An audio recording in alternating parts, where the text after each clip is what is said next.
macam itu begitu banyak. Makanya kita mempelajari dosa-dosa yang dianggap biasa supaya kita ngerti apa sih yang dianggap biasa, padahal itu dosa di hadapan kitabullah dan syariat. Dan inilah yang menjadi perhatian kita. Sekarang mari kita buka halaman 31. Di antara dosa yang dianggap biasa, kemarin kita sudah mempelajari 3. Yang pertama syirik. Yang kedua yaitu adalah riya. Yang ketiga adalah tiaroh. Tiaroh itu menganggap sial terhadap semua tanda yang kita jumpai dan kita dapatkan. Sekarang mari kita melihat yang keempat. Termasuk di antara dosa itu adalah berdosa ketika kita bersumpah dengan nama selain Allah. Dan ini termasuk dosa. Sebelum saya menerangkan tentang ini secara khusus, saya akan menerangkan. Dosa yang keempat itu dosa yang berkaitan tentang lisan. Makanya hati-hati terhadap lisan. Sesungguhnya perkara yang paling banyak memasukkan manusia ke dalam surga adalah lisan. Sebaliknya pula yang paling banyak memasukkan manusia ke dalam neraka itu adalah lisan. Hari ini lisan itu digantikan posisinya dengan jempol dan jari jemari ketika menulis. Sama saja. Jempol ataupun lisan berarti satu kesatuan. Yang paling banyak memasukkan orang ke surga itu adalah lisan dan jempolnya, sebagaimana yang paling banyak memasukkan orang ke dalam neraka itu lisan dan jempolnya. Makanya sesungguhnya siapapun yang mampu menjamin lisannya itu berada pada perkataan yang baik, tidak ada tempat baginya kecuali surga.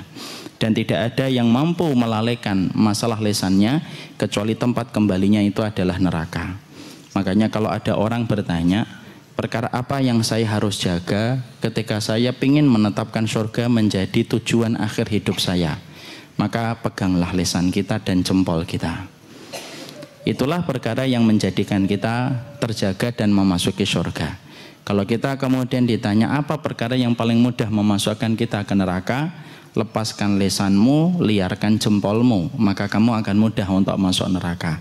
Karena semua kebaikan itu dimulai dari kebaikan lisan. Dan sesungguhnya keburukan itu dimulai dari keburukan lisan. Saya ambilkan contoh Ibu, bagaimana lisan itu betul-betul sangat berbahaya.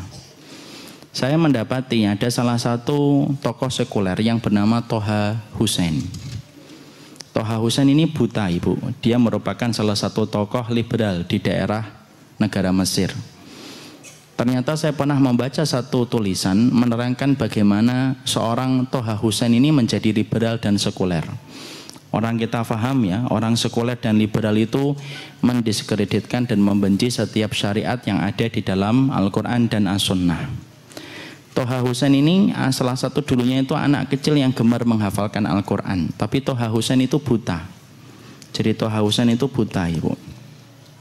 Maka dia itu sering menghafalkan Al-Quran dan sering mengikuti musabaqah. Musabaqah itu perlombaan untuk menghafalkan Al-Quran dan menghafalkan hadis.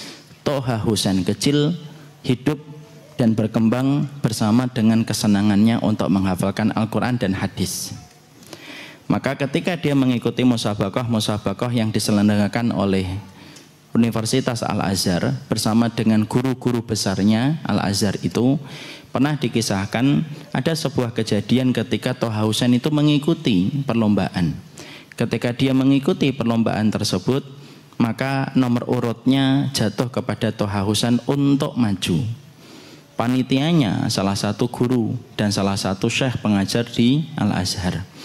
Maka panitianya itu memanggil, dan panggilan itu mungkin panggilan yang dirasa biasa, tapi ternyata tidak biasa bagi Toha Hussein kecil.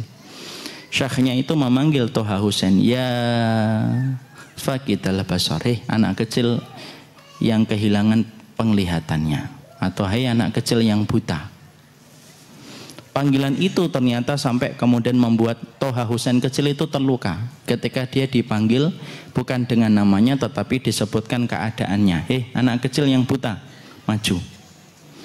Toha Hussein maju Ibu, tapi setelah sepulang dari musabaqah itu, maka dia terluka dan dia betul-betul dendam ketika dia dipanggil dengan panggilan si buta dari anak kecil. Akhirnya dia tidak mau menghafalkan Quran, tidak lagi mau melanjutkan untuk menghafalkan hadis. Dia mulai kemudian benci tentang sesuatu yang bau dari Al-Azhar. Mesir. Sampai dia melanjutkan sekolahnya, sampai kemudian dia mampu menyelesaikan sekolahnya di Perancis, pulang dari Perancis, maka betul-betul dia dalam kondisi sudah sekuler dan liberal, benci kepada apapun syariat yang ada di dalam kitabullah dan sunnah ketika tidak sesuai dengan gaya dia berpikir dengan rasional akalnya. Di situ kita mendapati ternyata Toha Husain ini terluka sampai menjadi liberal, salah satunya karena lisan. Makanya kenapa di dalam Islam itu diletakkan barometer iman kita itu kepada lisan. Mangkana yu'minu billahi wal yaumil akhir falyakul khaira aw liyasmut. Barang siapa yang beriman kepada Allah dan hari akhir itu, maka hendaklah dia ngomong yang baik, ataupun kalau tidak mampu diam. Kenapa Allah meletakkan barometer iman itu diletakkan pada lisan? Karena urusan lisan ini urusan yang besar. Negara bisa perang itu gara-gara lisan. Tetangga bisa pukul-pukulan dan bunuh-bunuhan disebabkan lisan.